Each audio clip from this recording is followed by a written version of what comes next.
Hello students, how are you?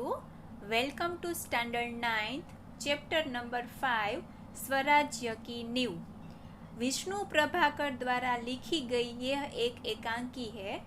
Vishnu Prabhakar का जन्म मुजफ्फरपुर जिले के मीरनपुर गांव में हुआ था। विष्णु प्रभाकर की रचनाओं में प्रारंभ से ही स्वदेश प्रेम व राष्ट्रीय चेतना और समाज सुधार का स्वर प्रमुख रहा है। प्रस्तुत एकांकी स्वराज्य की नींव में प्रथम स्वतंत्रता संग्राम 1857 में लक्ष्मीबाई के त्याग और संघर्ष का वर्णन किया गया है। स्वराज्य की नींव रखने में स्त्रियों की भी महत्वपूर्ण भूमिका रही है।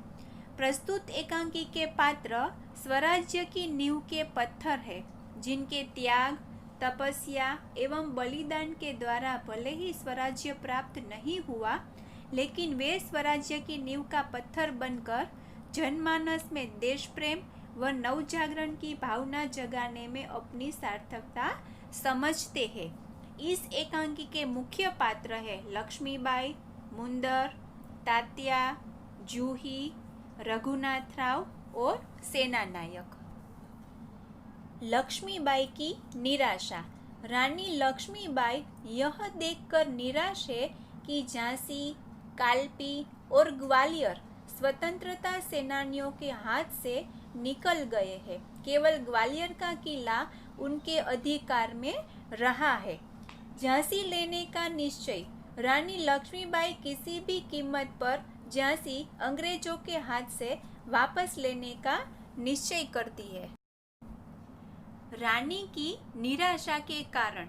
रानी को दुख इस बात का है कि उनकी सेना के बड़े योद्धा राव साहब, बांदा के नवाब, रघुनाथराव आदि विलास में डूबे हुए हैं।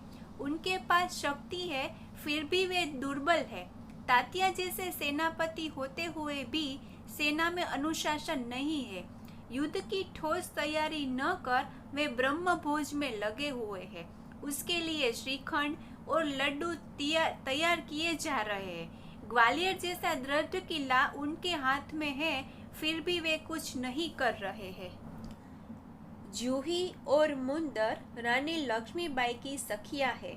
जूही सेनापति तात्या को चाहती है और मुंदर रघुनाथराव को। जूही अच्छी नर्तकी है, पर वह विलासियों के मनोरंजन के लिए नाचना नहीं चाहती। स्वराज्य के लिए वह अपने प्रेम को भी ठोकर मार सकती है। मुंदर भी युद्ध में रानी लक्ष्मीबाई के साथ ही रहना चाहती है। उसे भी प्रेम से अधिक स्वराज्य प्यारा है। युद्ध में जूही तोपखाना संभालने की जिम्मेदारी लेती है। पेशवा की हार पर जरा भी दुख नहीं है। रघुनाथ राव रानी को मुरार में जनरल रोज की सेना द्वारा पेशवा की हार का समाचार देते हैं। सुनकर रानी कहती है, यह अच्छा ही हुआ, अब पेशवा की आंखें खुलेगी। रानी सेनापति तात्या को युद्ध के लिए तैयार होने का आदेश देती है। वह कहती है, जाओ, तलवार संभालो, नुपुर की जनकार के साथ पर तोपों का गर्जन होने दो।